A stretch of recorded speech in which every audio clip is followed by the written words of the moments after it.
o de kan bɛ bi kunnafoni la situma bi alamisa mina bɛnnen bɛ nazarasan kalo 10 na octobre kalo bi o tile 10 ye ka bɛ 2024 sama farafin kalo min bɛ n'o ye lasiri fɔlɔ ye bi o tile 6 ye jate la san kalo 4 na don yira san 1446 san dugawu de bi kɛ ala ka ɲɛ ka dama bakuruba fɔla bi kunnafoni filɛ ka lada k'a fɔ kunungo siribalakaw fɛ yen min ka dɔn k'a fɔ marifatigiw ye kungo kɔnɔmɔgɔw fɔ cogo la karagɛlɛ walekɛbaw olu nana kɛra k'a fɔ dozolakaw nɔfɛ yen a ko kɛra marifatigiw a sababu la maa kelen ni tora o kow kɛra cogo jumɛn na kunnafoni ye ɲɛfɔli k'o la an ka jamana kɔnɔna min kɛra k'a fɔ san kasara ye san min bɛ n'i y'a sɔrɔ u nana tarata ka se kunungo araba ma o cɛni kɔni kɛ min ye Welesebugu mara ka taa se kɛra ka Selenge mara k'olu kɔni yɔrɔ dɔw bɛ k'u tigɛ ka bɔ ɲɔgɔn na pewu a ko bɛ cogo jumɛn na kunnafoni ye ɲɛfɔli k'o la sɔmɔnɔ duguni sanji kɛra sababu ye ni ka se ka gɛlɛya ta ka ɲɛsin ma dɔgɔfɔra tɛmɛnen na o yɔrɔ in na ye kunungo mɔnikɛla dɔ olu tun bɛ mɔnikɛla ko jira mari kɔni mari min bɛ n'o bɛ ji la o kɛra sababu ye ni ka se ka yɛrɛ ka da ka k'a bonya nin na kunnafoni ye ɲɛfɔli k'o la ka taa sɛbɛn an ka jamana kɔnɔna na min ye poste tɔgɔla dɔ ye o ɲɛnɛmaya an ka jamana kɔnɔna na poste yɛrɛ ye mun ni mun de ye o baaraw kɛra cogo jumɛn de la kunnafoni ye ɲɛfɔli k'o la min ye kɛra ka fɔ an ka jamana kɔnɔna na kulu min bɛ yen n'i y'a sɔrɔ u bɛ wele ko alliance Mali ɲɛtaa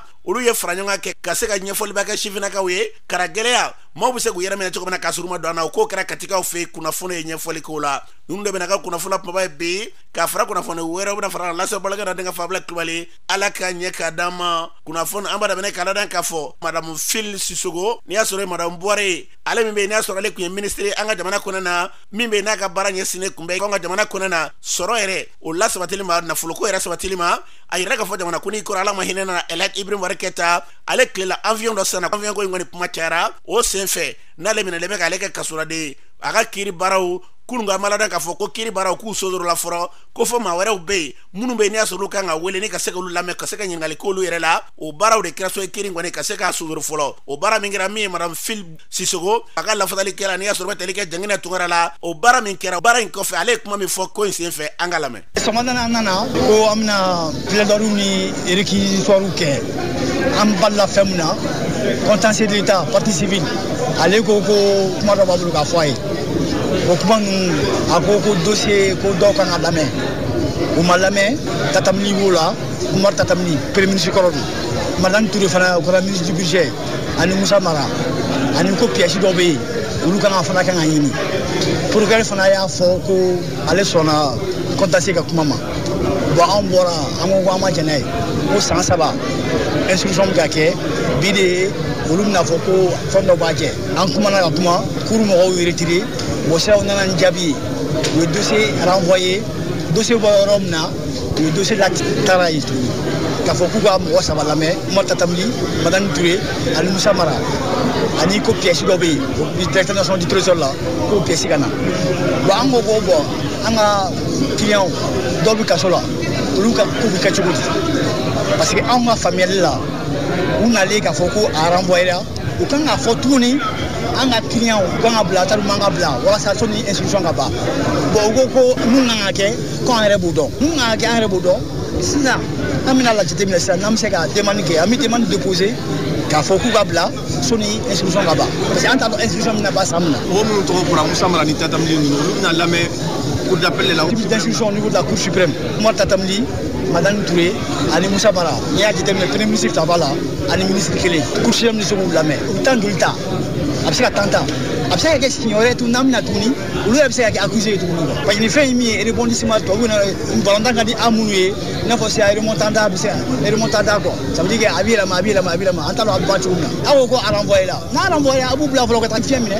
o tɛna boli sariya principe min ye liberté a bɛ cour de bolo mais sariya ko cogo min na n'i y'a renvoyé a ka ca ala fɛ jurisprudence la i b'u bila fɔlɔ quoi parce que olu ta banna la ka ban o tɛna boli u ka fɛn bɛ consigné de don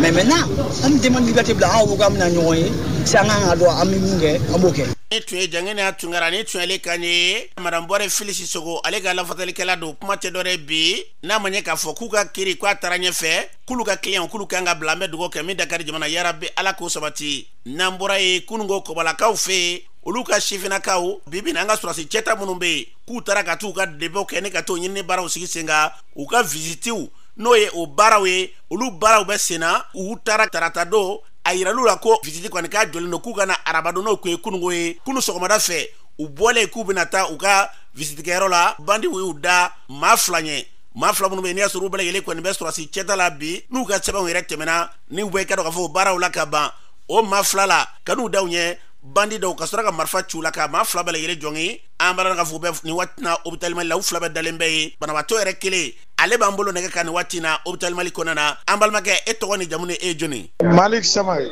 an bɔtɔ Kɔbalakura u y'an barajere an mɔgɔ fila de kun don u balila ka bɔ kare dɔ de fɛ ka tɔrɔsi jɔ a ɲɛ kan an bɛ Jakarta de la Jakarta Noir u ye tɔrɔsi jɔ a ɲɛ kan min na sisan ka marifa bɔ ni bɛ moto boli la ne n'o bɛ ɲɔgɔn fɛ o ye terikɛ dɔ ye o moto bila ka boli o bolitɔ sa u ye kiri k'o sen na ne de ko n bɛ biri ka tile bɔ sisan u mɔgɔ fila de kun don min b'a ka moto kan o ko tiri k'a kunkolo la marifatigi yɛrɛ o ko ayi k'i jɔ ko n bɛ tiri k'a bolo la quoi a ye tiri kɛ ne bolo la quoi a kɛra ten tɔ de o kun bɛ cogo di denmisɛnninw yɛrɛ de don mais u ɲɛna maskelen don quoi pour que u kana dɔn quoi u mɔgɔ fila dɔrɔn de don an bɔra so 4 heures ala an ma gitron ta u y'an barage ta aw kun bɛ ka taa mun kɛ an bɛ ka taa visite de la tenue visite quoi visite ma se ka kɛ kunun quoi u y'an bila ko bi an ka taa quoi an tatɔ tagali la sisan a taara laban nin de la quoi u y'an ka moto minɛ ka taa n'a ye kisɛ ye sɔrɔ yɔrɔ jumɛn ne bolo wa ne bolo kari yɛrɛ de wallahi bale ne bolo kari yɛrɛ de donc kisɛ o sen sɔgɔ ka bɔ ɲɛfɛ an fila bɛɛ de bɛ hôpital du Mali la yan ne kɔni bɛ min fɔ an ka lakana tigilamɔgɔw ye u ka wuli k'u jɔ surtout village yan fan ninnu fɛ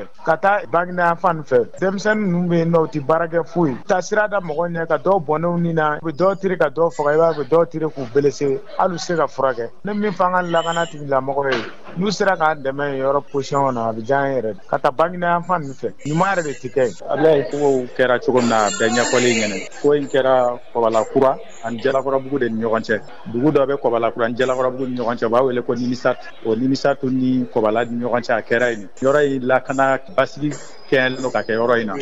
a bɛ fɔ an ka finitigiw ɲɛna polisi fara gendarme kan mɔgɔ ka labɔ u ka la finitigi bɔ finitigi la min fɛn o fɛn bɛ se ka min kɛ yɔrɔ in na u k'o kɛ mɔgɔ bɛ se ka min kɛ yɔrɔ in na u k'u jija ka se k'o kɛ o kɔni tun y'an ka laɲini de ye. Ni tun ye Maliki Samake ni tun y'ale kan ye ale yɛrɛ min bɛ yen n'i y'a sɔrɔ n'u bɛ dilan la bi wulikajɔ kɛbaa dɔw kɛ ŋaniya juguya ye ka se ka nin kɛ ka taa n'u ka Jakarta ye ko Jakarta ye Jakarta finma ye ka fɛn min fɔ k'a gɛlɛya Baginda mara n'i y'a lajɛ gendarmenakaw de bɛ yen k'a fɔ jamana lakanabaaw ye lakana tigilamaw n'i y'a sɔrɔ jamana ɲɛmaaw u ka fɛɛrɛ balilen kɛ nin yɔrɔ ninnu na bibi na jama cayara yɔrɔw ka ca u ka dɔ fara lakanabaaw siyaw kan kɛrɛnkɛrɛnnena u caya kan gendarmerie bɛ yen ka gardiw ka tila ka polisilakaw k'u bɛɛ ɲagami u ka fara yɔrɔ in kan n'o tɛ kuma caman waleyajugu kɛbaaw nin yɔrɔ ninnu de la ka gɛlɛya ta kosɛbɛ ni ka ɲɛsin maa caman ma an bɛ dugawu kɛ maa minnu y'a kɛ yarabi ala ka fura b'u ka woro ɲɛma nin sifinnaka fila de filɛ ko jamana finitigiya nɛgɛ b'olu la ka taa dépôt kɛ o yɛrɛ baaraw daminɛna u fɛ ka ban f'u b'a la ka se ka lajɛliw baaraw sigi sen kan nin filɛ k'u sɔrɔ ka fɛn min fɔ ala k'u ɲuman bɔ yarabi u bɛ fɛn min nɔfɛ n'o ye jamana lakana ye ala ka sabatiw ye n'an bɔra ye siribalakaw fɛ yen Siribala sugu ye araba ye kunun ko marifatigiw n'o ye kungo kɔnɔmaw ye k'u nana Siribala u ye fɛn min kɛ ka don katakatani kɔnɔ ka sɔrɔ ka fɛn dɔ biri u kan kana bala ten k'u bɛ sin donsolakaw ma ka se ka na marifaciw kɔni kɛ k'a kɛra so ye marifaciw kɛra u ni donsolakaw cɛ nka maa kelen ko ni tora la donsoba ale ka fɔ la a yɛrɛ ka fɔ la n'o ye Siribala donsoba ye a ko nin bɛɛ lajɛlen sababu ye fɛn jumɛn ye k'olu tun ye wulikajɔ ta ka ɲɛsin maa minnu bɛ yen n'o ye karagɛlɛya waleya kɛbaaw ye k'olu tun ye wulikajɔ ta ni ka ɲɛsin u ma ka maa fila k'u gɛn u ye kelen sɔrɔ k'o minɛ k'olu y'o di faamaw ma ko kɔfɛ k'o bilala min kan k'o bɛ tila k'olu wele telefɔni na k'a fɔ a y'an di faamaw ma wa anw bilala an bɛna min d'a kan k'a tɛna dogo u t'o kuma la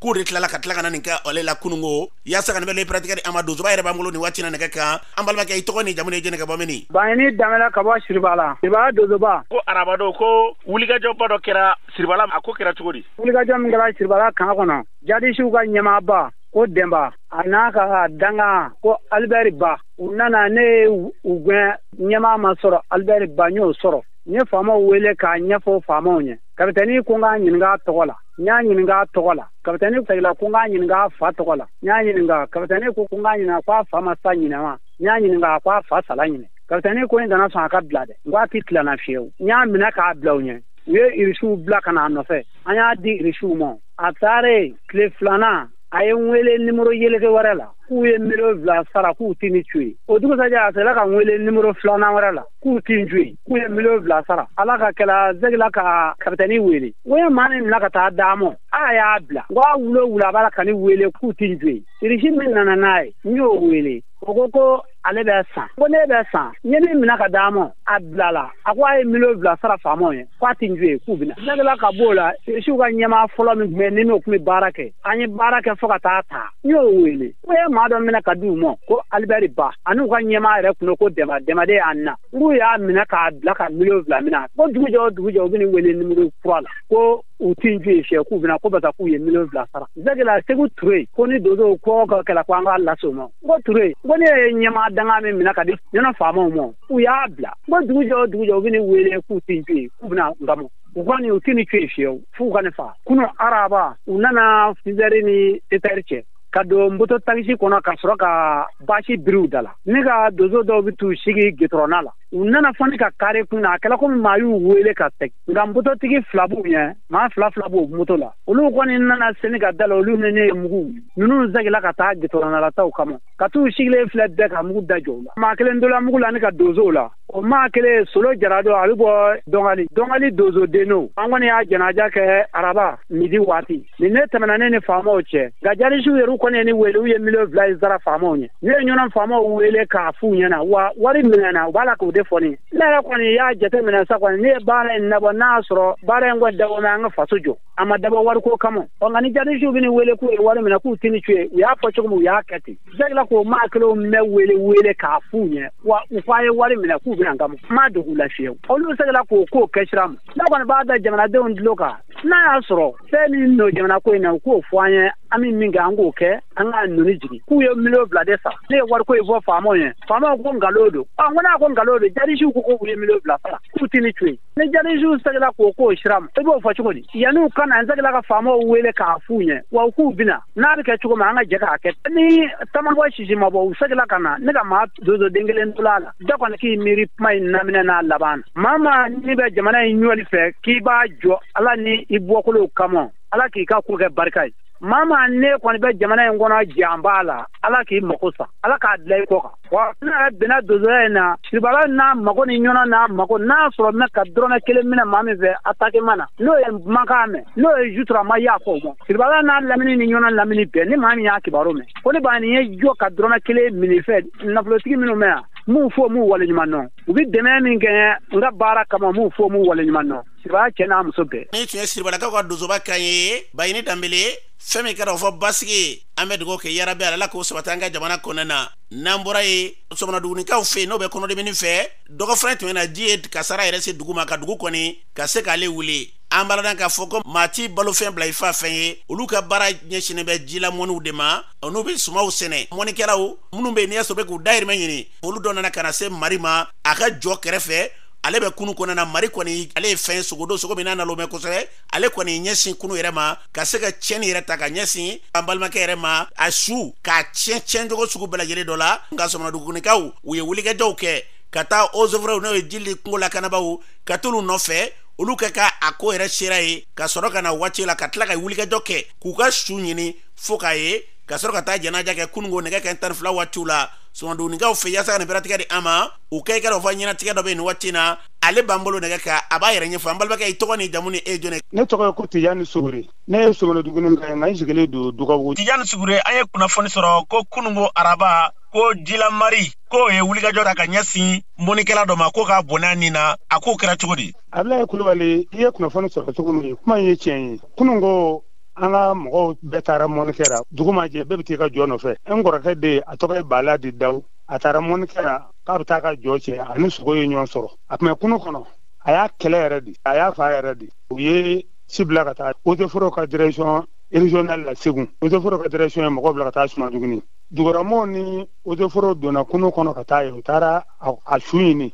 a su yɛrɛ fɔ 11 heures waati ji ka bon yɔrɔ bɛɛ falen don ji la anw ka mɔgɔw dahirimɛ bɛ ji la u se ka ji bila a kɛra yɔrɔ min malgré que ji ka bon mais Ala ye limaniya di mɔgɔw ma i ka mɔgɔ salen tɛ n'o dusukasi ye a su tɛ se ka to ji la u y'a su ɲini k'a su a ye su yɛrɛ fɔ 11 heures waati muso 2 b'a fɛ a den kɔni ni fɛn t'a den tanga kɔni bɛrɛ t'a jɛ maa tan na bon a si bɛ taa san 45 janaja kun prévoira 14 heures ni seli fana selila bon mɔgɔw nana ye a se ka bila ka 14 heures kɔnɔ u y'a janaja kɛ midi janaja kɛra Sɔmɔnɔduguni san kalo 12 anw ka fɛn bɛɛ ye ji ye sanako Mari ye mɔgɔ kelen fa nin cogo in na bi kun o yɔrɔ kelen na eaux et forêts ka direction u ti yamaruya di Mari ka fa tant que ni Mari ma tiɲɛni kɛ Sɔmɔnɔdugunikaw sɛgɛnna dɛ min welewele da ka sin Segu eaux et forêts ka direction régionale ma ka sin gouverneur ma k'a fɔ commandant kɔrɔba ni commandant jini ni sogow nana ni jeunesse y'a signalé u ka autorisation di Mali ka fa mais n'a kɛra autorisation ti di tant que Mali ma tiɲɛni kɛ san o san tiɲɛni u ka autorisation sɔrɔli nɔgɔya an ka dugu ma n'u nana dɔrɔn u ka autorisation di Mali ka fa forasi taara o kɔ mais n'a fɔra autorisation ti di fo Mali ka tiɲɛni kɛ digi kɛra an ka dugu la sa dɛ. Ni tun ye Tijani Sugure ni tun y'ale kan ye ka bɔ Sɔmɔnɔ dugu ni kɛrɛnkɛrɛnnenya sigilen bɛ Dugabugu bi kuma tɛ dɔwɛrɛ ye gɛlɛya min bɛ bi n'a bɛ dugu kan kɔrɔfɔ tɛ dɔwɛrɛ yɛrɛ ka wulikajɔw kɛ hali bi ni ɲɔgɔnna kasaraw ka don an na cɛ an bɛ dugawu kɛ Ala k'u hakilila ni k'olu sabati n'an bɔra yen san 5 ani kɛrɛnni la an ka jamana ɲɛmɔgɔw y'a latigɛ k'a fɔ kan dɔ k'o baaraw k'o jɔli baaraw sigi sen kan san 1 ani kalo 6 kalo 18 o de kɛra ka dɔ k'a fɔ kan fɔfɔlen ne ka jɔ kan in baara banna bi yɛrɛ kan in a dayɛlɛli baaraw bɛ sigi sen kan bi sangaw fɛ o baaraw kɛlen bɛ nisɔndiyakoba ye san n'a lamini kɔnɔna bi ka se ka maaw kunbɛn ka kɔn kan in dayɛlɛli ɲɛ san mara ɲɛmaaba n'i y'a sɔrɔ bɛ tali kɛ gouverneur na colonel Ousmane Sangare ale ye kuma min fɔ kɛnɛ kan ka kan in kunbɛn mun filɛ. Jamana ɲɛmɔgɔw y'a fɔ ka fɔ bɛ fɛn ka na ka militaire dɔ kɛ yan première pierre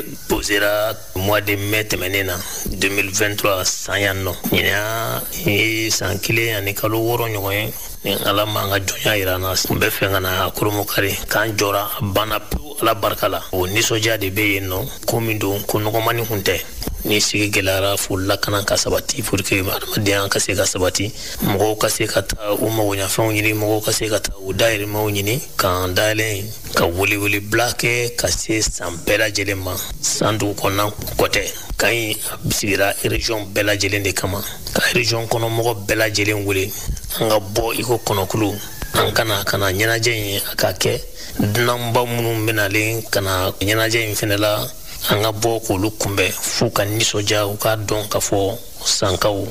nin tɛ ko kura ye bolo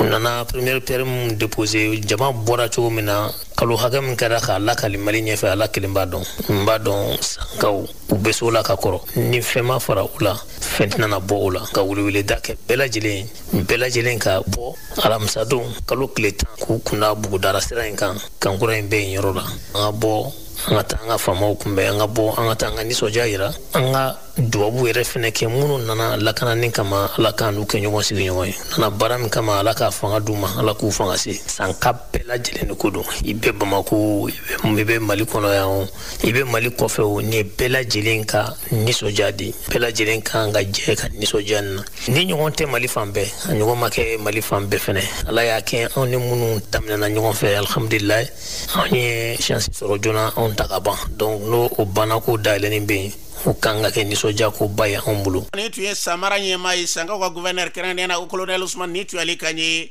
nin hakilila in kelen kɔnɔna hali bi sankaw ka maire n'o ye musolaka ye denmisɛnnin min bɛ yen n'i y'a sɔrɔ na hakili bɛ ɲɔgɔn fɛ Félicité Jara ale yɛrɛ kuma min fɔ ka wele bila sankaw ye nin ko in kama bi an ka lamɛn. Ka weledakan min kɛ ka ɲɛsin sanka bɛɛ lajɛlen ma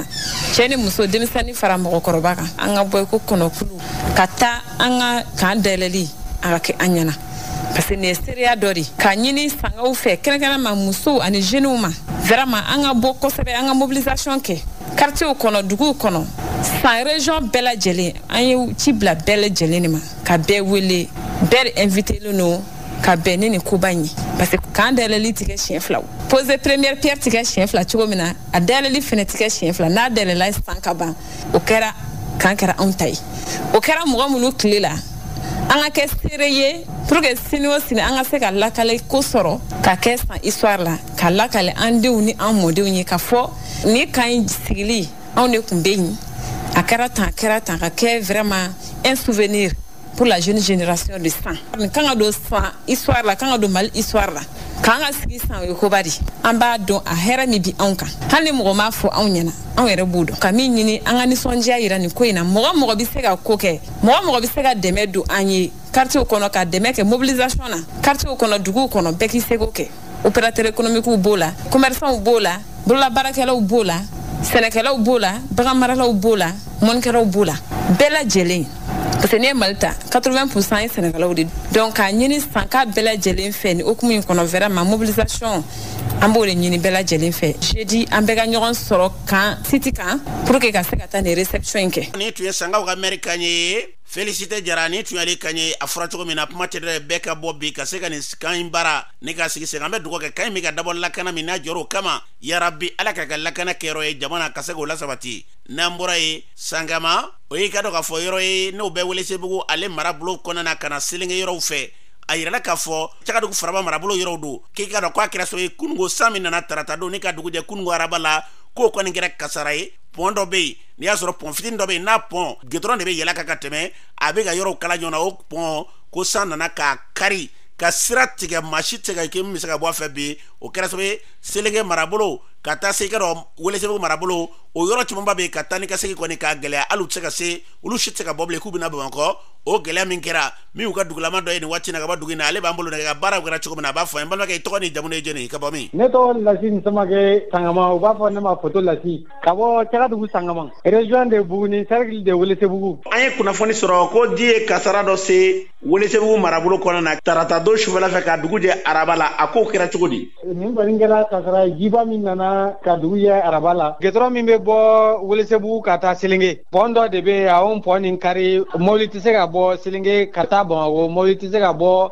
Bamakɔ ka na Selenge ji kɔni kɛra kasara ye ka ɲɛsin an fɛ yan ji fanga bonyana fɔ a nana i da pont kan ka pont kari mobili min bɛ bɔ Selenge ka taa Bamakɔ olu fana jɔlen don a kɔni kɛra baara ye ni gouvernement ma dɛmɛ d'a ma a ma nɔgɔn a dingɛ ka bon pont nin yɛrɛ karila pewu sira tigɛra complètement sira tigɛlen de nana kɛ sababu ye mobili tɛ se ka tɛmɛ quoi ni gidɔrɔn ka ɲi mobili bɛ tɛmɛ mais dingɛ yɛrɛ de kama mobili tɛ se ka tɛmɛ pont karila pewu a dingɛ bonyana fɔ ka dépasser hali a tɛ se ka lafa ni gouvernement yɛrɛ ma dɛmɛ don a tɛ se ka passer a bɛ gidɔrɔn yɛrɛ cɛmancɛ la o juste gidɔrɔn yɛrɛ bɛ yɛlɛ a kan ka tɛmɛ ji ni ye gidɔrɔn yɛrɛ kari pewu ka bɔ pont cɛmancɛ la ten pewu ka nɛgɛ ninnu bɛɛ kari ka bɔ yen a bɛ gɛlɛya lase yɔrɔ min na o ye Welesebugu n'o yɛrɛ y'anw ka cercle ye n'an bɔra yen a bɛ gɛlɛya fana lase Selenge ma ka se fɔ Lamini dugu bɛɛ lajɛlen ma parce que yan kɛlen don i n'a fɔ frontière mɔgɔ caman ka sira de don ka bɔ ka taa Bamakɔ a ye gɛlɛya lase mɔgɔ caman ma bi bi in na Ablaye Kulubali mɔgɔ si tɛ se ka tɛmɛ ka taa yɔrɔ la parce que n'i bɛ tɛmɛ ka taa yɔrɔ la o sababu ye bolifɛn ye ni bolifɛn tɛ se ka tɛmɛ pont fɛ a ka gɛlɛn anw ka kuma laban ye min ye autorités ka fɛɛrɛ kɛ pour que kasaraw min bɛ ka kɛ nin ye u ka dɛmɛ don an ma joona pour que a kasaraw ka nɔgɔya anw kɔni ka laɲini tɛ jiw ka tiɲɛli kɛ mais ni ji ye tiɲɛli kɛ ta an b'a da Ala de kun mɔgɔ nɔ tɛ mais an bɛ dɛmɛ de ɲini faamaw fɛ teliyara parce que Selenge baraji o dɛmɛ caman o bɛ nafa sɔrɔ sira caman lase jamana ma bon n'a kɛra nin kɛcogo la vraiment gɛlɛya b'a kɔnɔ an bɛ a ɲini faamaw fɛ u ka proposition dɔ ta teliyara min b'a to jamana la nafa sɔrɔ siraw tɛ se ka pɛridi sira nin kan cogoya min na Ablaye Kulubali. Ne tun ye Lasine Samake ka bɔ Sangama Welesebugu marabolo kɔnɔna na hali bi nin hukumu kelen kɔnɔna na Selengekaw fɛ radio min n'o ye Taganugu ye o ɲɛma ale b'an bolo nɛgɛ ka nin waati in na baara in kɛra cogo min na ale yɛrɛ b'o ɲɛfɔ an ye an balimamuso i tɔgɔ ni jamu ni jɛnɛ ka bɔ min. Ne ye madame Magasuba Kadi Keyita ye ne ye radio Taganugu ɲɛmɔgɔ ye ka bɔ Selenge mara kɔnɔ. An ye kunnafoni sɔrɔ Kadi tarata ka dugu jɛ kunungo araba la ko sangaba min nana k'a ye kasara lase aw ka marabolo kɔnɔ la a ko kɛra cogo di. Ablaye an dusukun kamkamden an bɛ don min na ko bi sisan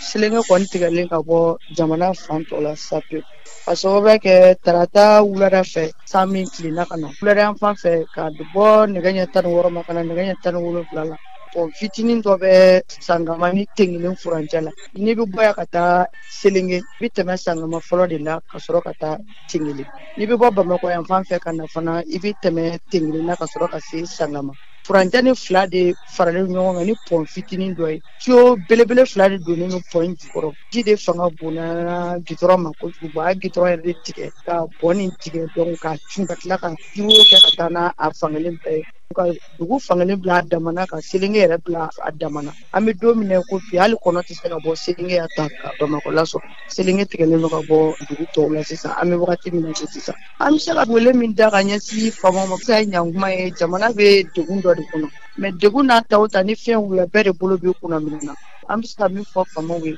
u ka ɲa ma u ka ɲɛfilɛ yɛrɛ yɛrɛ de Selenge bɛ niveau min na an bɛ don min na ko bi a farala dugubaw kan ka sababuya kɛ cercle de don bon hali ni cercle ko tɛ Selenge dugu ye dugu min jamana bɛɛ bɛ na a ka sanni feere fɛn ta yɔrɔ la Cɛkɛdugu b'an fɛ yan n'o ye carrière ye carrière tɛ se ka labɔ ɲɛsi ma ni mana Selinge jɛgɛ dugu belebeleba sabanan bɛ Mali kɔnɔ o ye carrière de ye a bɛ Selinge mara kɔnɔ tɛ se ka yen nasɔrɔ cogo si la ni siraba kelen tɛ wa o bɛ cogoya min na damanda ba fɛn fɛn bɛ yen n'i b'a tɔgɔ mɛn Mali kɔnɔ a bɛɛ bɛ Selinge mara de kɔnɔ i tɛ se ka nin si lasɔrɔ ni Selinge ni gitɔrɔn jan kelen tɛ wa n'a fɔra ko o gitɔrɔn jan kelen k'o tigɛra fila ye vraiment an bɛ damakasi min kɛ ka ɲɛsin faamaw ma u k'a ɲɛɲini k'a kɛ ko mɔgɔ tɛ don Selinge mɔgɔ tɛ bɔ tan a ma nɔgɔn kasara yɛrɛ de don sigida ma an bɛ dugawu kɛ Ala k'an kisi k'an tanga. Yarabi ala ko dugo mine Kadijatu Keita radio tagandugu directrice do ni yasoro nyema do kuma te dore bi akasara ni yasoro na strategie mo ka tani ka segi ka be gelaba do na wa mobiliser tega babi Bamako ni ki kunda Selinge ka mobili retse ga boyini kana Bamako jamana nyema ko wulga jawke o koyi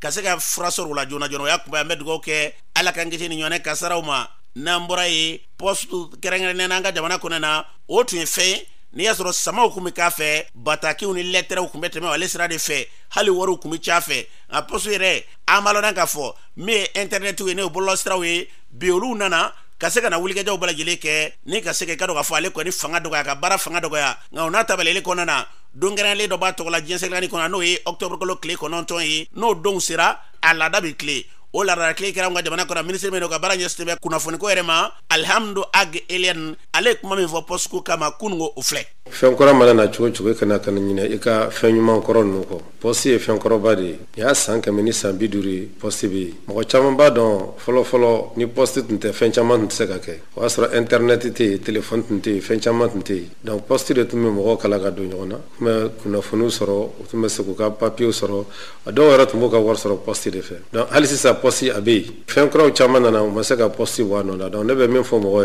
o ka posu de me posti be ro ka to ka tai kuka baraka poste là comme d'habitude quand on kuka courrier ou ka dossier déposé au poste là anga président aya foko il faut que Malion ka administration modernisée ka administration fanga kura ya bon o tese ka ke fo technologie kura de ka ke donc technologie no poste fana ba fe ka uluta pour que mo men be ko kono ani mo men be Bamako o ba ka ke kelin parce que era ba do ye démissionné aussi ni concours de be ke ça ou be ni mo be ta ka do policier ni gendarme o lu nyona nuna démissionné o ba ko kono do bana hali jatiki tula no o bet le do ke o be se ko jugu poste be ka décision ta pour que ko be nyana wo pour que be ka se ki to i ka dugula ki ka dossier bla poste la abena et puis a jabi fana be ta di ma o chugula o eklen flana poste fana be se ka administration de me yare ba do administration ko chamembe ko dugu nuna fo courrier ka ta kana foya fo famo ara ka mobile lu bo ka mobile ta kana ni courrier no poste ba fe ko be dabla parce que guichet kura no bo be nyana bo bi ka dossier bla e poste be na katla katana jabi ani wari ko fana ani wolo seben ko ani casier judiciaire ko si ça ni mo be casier judiciaire la fika tay wolo le ramena katani ni maintenant o be na bo ala guichet ni be sakata kanadima abe soro ka telephone reka nitu ye kuna foni ko ministry alhamdu ag alien nitu ali kanye postire na fadi mende bala ani bara uketa na keto ko mende la dona ta ko na da seruluma amedu go ke fin kara fo nyetai ya rabbi ala ko sabatanga jamana ko na namburai katika ufe kulumbe ni asoro be ko alliance mali nyeta ulu ye faranyonga bake kati o faranyonga te dorede ka shifina kaw ka yirula ka fo ambala gele ka faranyonga ka seka jatemeneke ka faranga lakana bauka lakana irela sabatila nga jamana kunana nanye mai anga na ka dugu fenye anga ferabele ke kaseka kuna foni lakana ba ulu biseka wulika jaw katiko na niko seka ka barawo ne kaseka lu yakubaya ninkenenka we wele bla ministry medo ka bara yestiwa musoni duni demba ma kata se ministry medo ka bara yestiwa shibina ka wakene nya walima ulu bara yele tumba keneka me kulu nyere nyema ni yaso bataleke alliance malinyata alu badra sangara le kuma me fo kenenka ufle jugu be ka bo fam befe jugu munun do uladonente no ba retour shu ani clé iba soro be dudo de kono iba soro do de bula balo o iba soro do de renseignement no mo wo du munun kono olu mo do be munun ba don do be munun ta don o ka bela donia ka don ka fo ni duna na ni bara aduna iba bismillah iba ko malien to bismillah chomna me kanga sega segeri kala duna mo lo dimene aborami abena muneke don nanye malien la kuna fonu ola ni olu mo jugu ye kanga sega kuna fonu di la kanal baga mo mo bamaka chinunu ubsaka bo anchero chomna ni twi kulu nyama ye alliance malinyata alu badra sangare kenenka ministre meno kabara nyasme musoni duni dembaya ma ni ya sorobata lega kulbala ka furmuso maria maiga ale rek mam fo keneka ufle am BBC ka finitik la kaw deme ni keleina am bu deme kan sinsi an deun ka parce que kelein akadun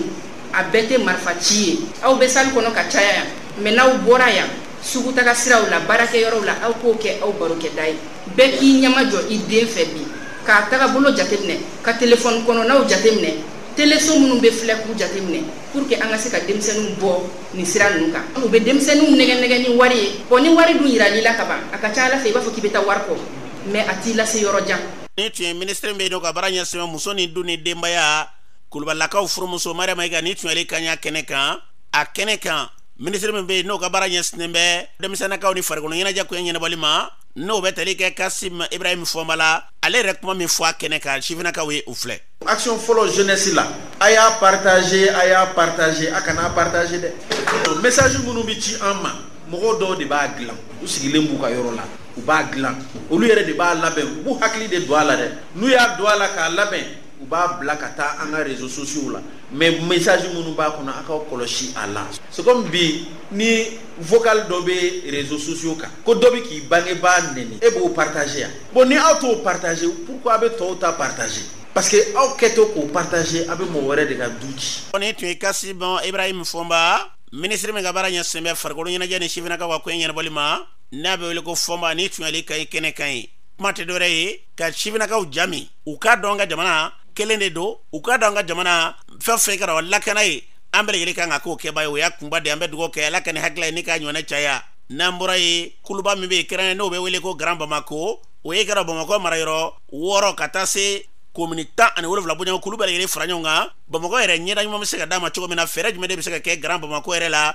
u dɛmɛnen bɛ kɛrɛnkɛrɛnnen an dɛmɛbaa jɛkulu caman fɛ o baaraw n'u bɛna sigi sen kan u bɛ to ka lajɛrew kɛ ko wulikajɔburu bɛ sen'u fɛ o tɛ dɔ yɛrɛ de hali bi ka wulikajɔba kɛ ka ɲɛsin Bamakɔ yɛrɛ ma ɲɛtaa la min kɛra k'a fɔ Grand Bamako yɛrɛ a jɛkulu o ɲɛmadanga va Jabatɛle kuma min fɔ u ka wulikajɔ la u filɛ. commune minnu filɛ n'u donna tɔn kelen na ka kɛ Grand Bamako ye u bɛɛ bi jɛ kungo kelenw na anw minnu bɛ kɛrɛfɛ commune na ni dugu jɛra anw de b'an ka minɛnw ta ka na Bamako an bɛna an ka feerew kɛ an bɛ taa ka an ka ɲamanw to yan a bɛ kɛ Bamakɔkaw kungo ye olu kungo an bɛ se k'u dɛmɛ cogo jumɛn na ka kungo in ta sigida fɛnɛ la kɛnɛni fɛnɛ ye kungo ye donc a ka ca i y'a dɔn bi ma décharger numu k'u bila kuma bila sen na mais bi mankan tɛ yen bi bi na baara bɛ ka segin ka kɛ wasa kɔnɔna na o bɛn kelen kosɔn fɛnɛ hakili la central dɔ kɛra Safo olu bɛɛ ye jaabi ye minnu bɛ se ka fara Grand Bamako ka baaraw kan sigidalamɔgɔw bɛ se ka lafiya cogo min na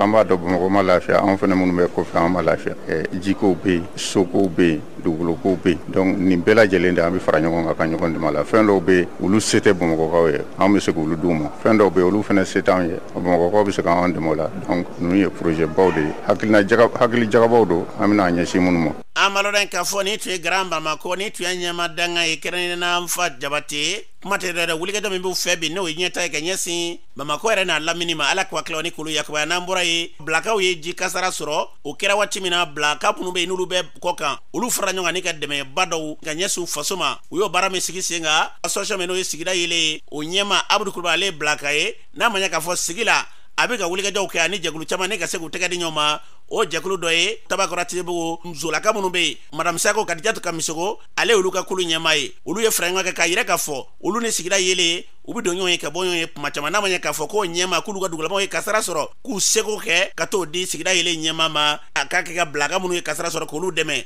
o dili kɛnɛ kan min musolakaw ka tɔn yɛrɛ ɲɛma ye n'i y'a sɔrɔ bɛ tali kɛ Sakolakaw furumuso Kadijatu Kadi ye kuma min fɔ o filɛ. À chaque instant Abdou il est là sincèrement n'a fɔla ko degun ye o ka ressortissants sɔrɔ o ka village sɔrɔ degun y'anw bɛɛ de sɔrɔ c'est vrai anw participer la ministre de la promotion madame docteur Maïga Mariam Koulibaly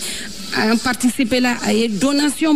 nationalement a aussi participé là mais cela n'empêche encore vraiment parrain fɛnɛ ye parrain de ye degun y'a sɔrɔ de ye donc anw fɛnɛ farala ɲɔgɔn kan ne ni n ka membre min se kɛla an ye ka na ka Abdou dɛmɛ a k'a di a ka ressortissants ma o k'a fɔ ka dɔn vraiment an hakili b'u la vraiment an tɛ ɲinɛ u kɔ fo ka taa min kɛ an b'a dɔn degun min bɛ Bilakaw kan bi degun min bɛ Mali fan o fan inondation ye mɔgɔ sɔrɔ bi degun b'a bɛɛ kan mais ni Ala ye ko latigɛ masa in b'o de kɛ an bɛ dugawu de kɛ Ala k'a danni ma vraiment Ala ka Mali Ala k'a bɔ ɲɔgɔn la transition in Ala ka jamana ta fanga Ala ka nɔgɔya u yɛrɛ ye. ni tun ye Kadi Kamisogo n'i y'a sɔrɔ ne ye Sakolakaw furumuso ye n'u ka association ye les Sœurs Unies olu de taara ka taa dɛmɛ in kɛ u ye dɛmɛ in kɛ ka ɲɛsin sigida yele mima kerena o nyema ma Abdou Kulubali ka ke ka blakaw deme Abdou Kulubali yɛrɛ kuma min fɔ sigida yele nyema u filɛ so jalo bi fo ka sa dana ka sangani ni ne ka soso sigida yele ani asuso asilos de tabakoro anga bolu ɲɔgɔn ma bila côté ka sangani u ye u kɛra soso fɔlɔ de muyi ni akla ɲuman sɔrɔ ka fɔ ani mɔgɔ bɛ jɛla doguya a bɔ dugu sɔrɔ ka wakila ɲuman ta ka ne sɛgɛrɛ ka fɔ an sekɛrɛ ni ye an ma figi boloma gɛn ka da kan ina ka jɛɲɔgɔn kɔnɔna na I fɛnɛ I b'a an kɛrɛfɛ donc o bolodi ɲɔgɔn kɔnɔna de la ni degu ye ni balima sɔrɔ u fɛnɛ ko k'u sera sigi ten fɔ u ka ne boloma gɛn donc laden na u bolo sera fɛn caman de la vraiment a tɛ se ka fɔ a dan na ne yɛrɛ kɔni ye mɔgɔ min mɔsalen no bi ala ni asilosi sababuya olu minnu sɔnna ka ne boloma gɛn bi ko n ka a di an ka président Mamaragajɛ Daw ale min ye comité président ye an b'o kɛnɛ de kan ni mɔgɔ min dahirimɛ sera lo sɛnɛ na k'a ye k'a fɔ u ka sɛnɛkɛyɔrɔ tiɲɛna yɔrɔ o degun tɛ se ka wuli tile kelen an b'a ɲini maliyɛn ɲuman bɛɛ lajɛlen fɛ Mali kɔnɔ Mali kɔ kan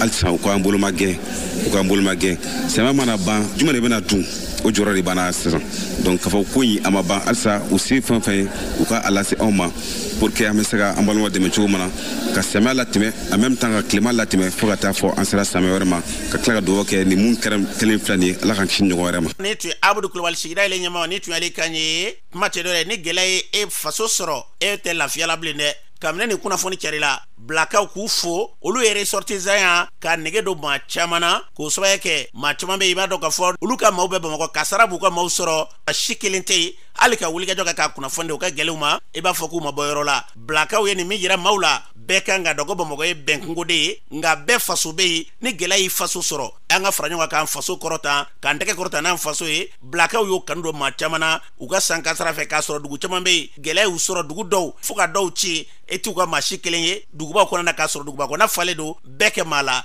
blakaw k'u fo nin ɲɔgɔn na nin ye foto ɲuman ye min bɛ yen n'i y'a sɔrɔ ɲuman hakililaw ka d'anw yɛrɛ ye kosɛbɛ kosɛbɛ o ye nin hakilila min ta Abdou Kulubali k'a fo ko faso ko k'olu bɛ t'o da fɛ Marakacɛ n'a ka maaw k'u bɛɛ fo nin hukumu ninnu kɔnɔ na n'an bɔra ye an ka jamana kɔnɔ na bi maa minnu bɛ olu bɛ mankutuw kɛ arajow la an ye i ka dɔn ka fɔ ɲininkali kɛ karamɔgɔ dɔ la an ka lamɛn. Ne ye Alhaji Saki Mama Kumu ye n sigilen bɛ Muntugu la Jalakɔrɔbugu n ka Zaviya la n bɛ baara kɛ yen de. Mama Kumu nin waati in na an ka jamana kɔnɔna na cakɛda min ka baara ɲɛsinnen bɛ arajow ni télévision ko ma n'o ye Haki olu y'a yira k'a fɔ fura feereli ko k'a bolo ka arajow la o hakilila min taara e y'a bila minɛ jumɛn kɔnɔ. Ni fɛn kɛbaa cayara ni tiɲɛniw yera la jamana faamaw bɛ jamanaden bɛɛ lajɛlen de ka hɛrɛ kama ye n'u nana ni nin hakilila ye ne t'a kɔnturu la ni an bɛɛ kɛra tiɲɛ baarakɛlaw ye a bɛɛ lajɛlen bɛ ɲa bɛɛ donna a na wari bi sɔrɔ a la e ni ala cɛ min dɔnniya b'i la i b'a dɔn i b'i sinsin o de kan n'i donna fɛn na ko wari bi sɔrɔ a la n'i tɛ tiɲɛ kan i bɛ maloya de. n'a fɔra k'a fɔ k'o baara ninnu bolo kɛra yalima aw bɛna se ka baara wɛrɛw sigi sen kan wa. an b'a kɛ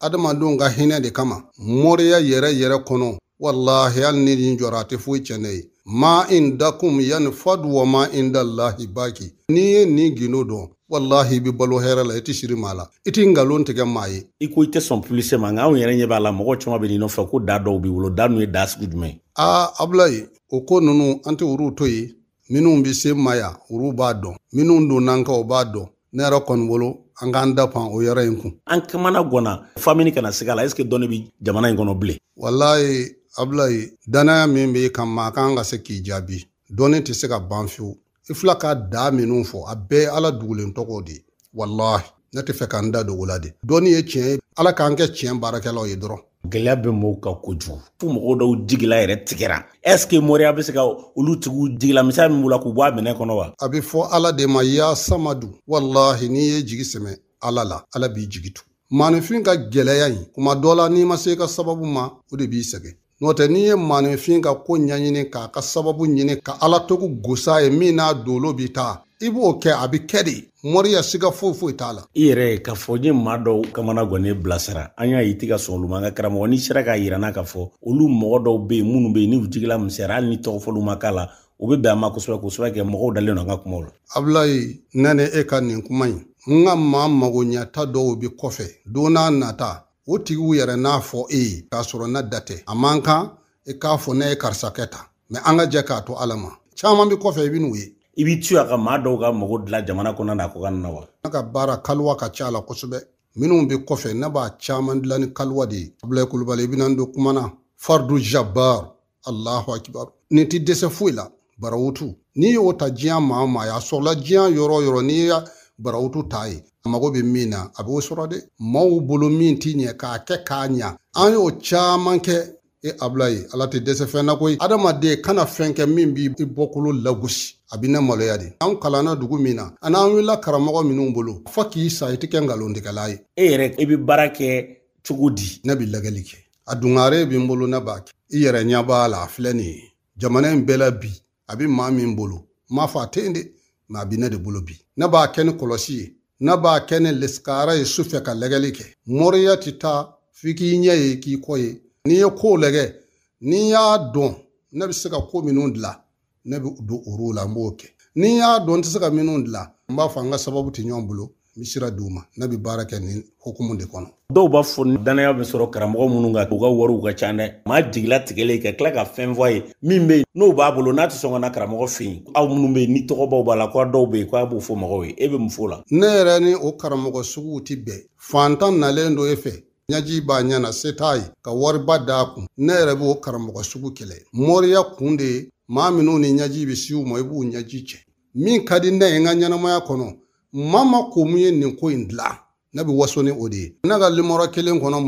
mali kɔ k'a dɔnnen don 73 22 22 0D ni min ko dɔnni tɛ tiɲɛ ye ne b'a yira i la ko tiɲɛ de don n'i ye 7 ta i bɛ 3 ta i bɛ D ta siɲɛ 2 ka segin ka D ta siɲɛ 2 ka sɔrɔ ka 0 ta ka D ta o ye n ka limɔrɔ a tɛ falen ne yɛrɛ de b'a ta parce que ni maaw ye danaya da i kan i bɛ danaya baara kɛ kuma de ka gɛlɛn ma n'o tɛ Abulaye Kulubali an na caman fɔ ni min ko dɔnni tɛ tiɲɛ ye n'a b'a yira i la ko tiɲɛ de don. ne tun ye Mama Komo ni tun ale kan ye mun tugula n'a bɛ Jalakɔrɔbugu a y'a fɔ an ye cogo min na ko ale ka baarakɛlenw ko maa dɔ de bɛ se ka ɲɛfɔ an ye a ye baara kɛ maa minnu kulu dɔw na kuma k'a sɔrɔ kuma ma d'ale ye ale tɛna kuma kan o sera dɔ nin waati na u b'an bolo yan o sera dɔ nana ka ni yɛrɛ ɲɛfɔ Mama Komo ye baara minnu k'ale a b'a ɲɛfɔ an ye an ka lamɛn. n nana barika da la bi ne bɔra ne y'a ye n'a ni bari ye wa a ɲana de n'o tɛ n'a ma ɲa ne bɛna ni bari ye morikɛ mali bɛɛ ne ma ni ɲɔgɔn ko morikɛ ye fɔlɔ mali bɛɛ n t'a f'i kɔfɛ dɛ n b'a f'i ɲɛna wa ni n bɔra n b'a fɔ kɔfɛ mɔgɔw k'a dɔn k'a ɲini k'a dɔn boso mori ne ni mori bɛɛ jɛna ne boso mori ma jɛ fɔlɔ nin y'a siɲɛ fɔlɔ ye n m'a f'i ye n ko boso mori min nege kun yeli kun bɛ na o bɛ fɔ Côte d'Ivoire fɔ Bassam n ko n t'i ye sɔrɔ paase tɛ n bolo n tɛ taa ye boso mori ni ma deli ka ɲuman ye fɔlɔ kabini ne yɛrɛ nana ne y'a bɛ tiɲɛ bɛ yan ne bɔlen yan ne mago ɲalen ne mana barika da la ne bɛ kɛ fitiri wale sa ɲuman dogo b'a ye zo de ye ne nana don fɔlɔ min na an ma jɛ jeliya kan dɛ n mago salen kun don ni mago ɲɛna mun ye i ka barika da la boso mori mɔgɔ min t'a dɔn k'a ɲini k'a dɔn nin bɛ tiɲɛ kan dalu bɛ n bolo nin bɛ manfin mago dilan nin bɛ ji kɛ yirijala jukɔrɔ fo k'a nugu fo manfin bɛ sigi a suma na Mama Komo morikɛ nin ɲango tɛ yen ne bolo ne mɛnna yaala la mori nɔfɛ ne yɛrɛ ko ko est ce que morikɛ yɛrɛ ye tiɲɛ bilen wa yaa ni mɛnna fɛn sɔgɔbɛ la i ni ɲuman bɛ bɛn bon ne nana ɲuman ye sisan n'a b'o fɔ sisan ne bɛ t'o fɔ mini ni boso morikɛ nin ɲango tɛ yen mali bɛɛ ne bolo ne taara fɔ Buguni mori nɔfɛ fɔ Mande ne yaala ne ko morikɛ yɛrɛ tɛ tiɲɛ bilen olu mɔgɔw ka wari dɔ i mago tɛ n ko nka nin sigi bɛ tiɲɛ ne tɛ taa mori wɛrɛ fɛ yen bilen a da ye nin n ko n'a ma ɲɛ ne tɛ taa mori wɛrɛ fɛ yen bilen n ko a bɛɛ nkalon ko parce que ko tiɲɛ t'a la i bɛ taa bakɔrɔnw bɔ i bɛ sagaw bɔ i bɛ fɛn bɛɛ bɔ a tɛ ɲɛ n ko tɛ nin. ne tun ye sera dɔ kan ye n'a y'a yɛrɛ k'a fɔ Mama Komo ale taara yɔrɔ la k'a sɔrɔ ale dɛsɛlen don k'a ye yirijalan k'a ka yiri kɛnɛ ye ale ɲɛna ni tiɲɛ n'o sabatira an ka jamana kɔnɔ na ɲɛta o bɛ lasabati tiɲɛw n'an bɛɛ lajɛlen o sira minɛ a dɔ bɛ dɔ la gɛlɛya min bɛ yen n'an da b'o kuma la bi an bɛ b'o la n'o tɛ n'a fɔra dɔnni kɛba maa caman bɛ yen u b'a yɛrɛ ɲininka yali jeni de bɛ yen ni bɛ se ka ban mɔgɔ dilan nka nin sera mun dilen filɛ ne ni ɲɔgɔnnaw ka ca o bɛ kɛ sɔrɔ ne ka se ka maaw da kow la n'a bɛ k'i ye k'a bɛ dabɔ kun min kama kamanagan min b'e la e kamana kɔni de bɛ taa karamɔgɔ sɔrɔ ye e selen k'o ka tila k'i ka fɛnw minɛ ta tɛ bɔ si tɛ bɔ e bɛ fɛn min fɔ ɲɛ tɛ sɔrɔ a si la o de kɛra sɔrɔ ye maa caman bɛ yen ni olu yɛrɛ tɛ dɔnnibaa ko yɛrɛ ta ne k'a don ba la nka ne ni ɲɔgɔnna minnu fɔlen filɛ seerew la ne ni ɲɔgɔnnaw bɛ kɛ a bɛ kɛ sababu ye maa caman olu k'a dɔn k'a fɔ dɔnni kɔni hali bi kisɛw bɛ jamana kɔnɔ u bɛ ka baaraw kɛ cogo min na u bɛ ka kɛ ten an bɛ dugawu kɛ ala kɛ ni ɲɔgɔnnaw ne ka ninnu caya k'an bila tiɲɛ sira kan n'an bɔra yen an bɛ taa jamana kɔ kan na Mohamed Samakɛ mun b'e bolo bi an karamɔgɔ i y'a fɔ cogo min na an bɛ taa an ka jamana kɔ kan an bɛ taa Taiwan de ale jamana kɔnɔna la yirala k'a fɔ alamisa tɛmɛnen yan min kɔni ye tasuma kasara dɔ o kɔni kɛra Taiwan ale kɛnɛyasoba dɔ la n'a fɔ ko hôpital la kunnafoniw ka fɔ la ko nin tasuma kɔni ko mɔgɔ si t'a bɔ fan dɔ a kɔni kɛra sababu ye ka se ka banabaatɔ maa kɔnɔntɔn bɔ ɲɔgɔn kan olu ka sara o ni la wa mɔgɔ caman fana olu fana sɛbɛkɔrɔ joginnen don waati na wulikajɔ kɔni bɛ senna jamana ɲɛmaaw fɛ ka se ka sɛgɛsɛgɛliw daminɛ ka se ka dɔn ka fɔ nin tasuma ye ale bɔra fan min fɛ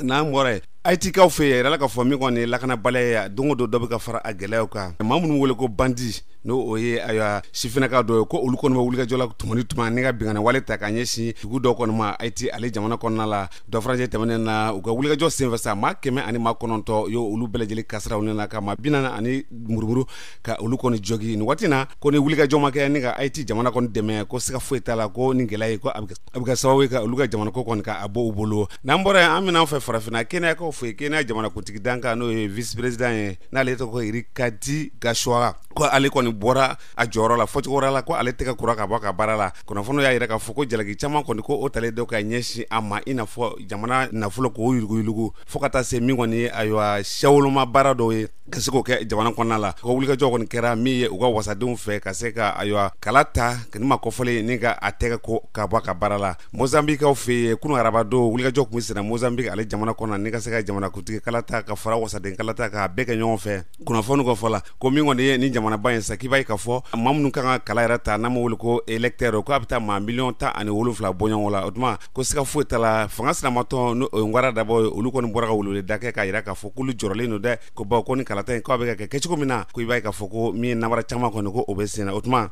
ko wulikajɔ kɛ joona walasa min kɔni ye kalataw kɔfɛ basigi olu bɛ se ka sabati cogo min na Burkina ale mara ɲɛmaaw n'o ye autorités ye olu y'a yira k'a fɔ min kɔni ye Amérique olu ka kunnafonidi sira min bɛ olu ka jamana kɔnɔna n'a bɛ fɔ ko VOA n'o ye Voix de l'Amérique ye ni ka se ka ale caw ka olu ɲɔngiri kalo 3 olu bɔɲɔgɔn kɔnɔna la o ma sɔrɔ dɔwɛrɛ fɛ dɛ ko u ka kunnafonidila dɔ ko anakɛ o ye kuma dɔw fɔ kuma minnu olu ni sababa bɔ ko wulikajɔ kɔni kɛra sa ni ka se ka nin baara in ka ɲɔngiri fɔlɔ wa kɔni y'a siɲɛ 2 de ye san 1 kɔnɔna la Burkina jamana olu ka se ka VOA kɔni k'u ka baaraw ko u sunsuro o tuma ko siga foyi t'a la ko wulikajɔ bɛ senna ka se ka ko sɛgɛsɛgɛ walasa min kɔni nin baara ninnu ɲɔgɔnna wɛrɛ u kana se ka kɛ tuguni an ye kunnafoni sɔrɔ jamana ko Ablaye Kulibali o la kuma wɛrɛ de bi sɔgɔmada in na an cɛ Mamadu Samake kunnafoni ɲɛna an ka jamana ka se jɛn jamana bali yɛlɛma Ala ka basi barabara sabati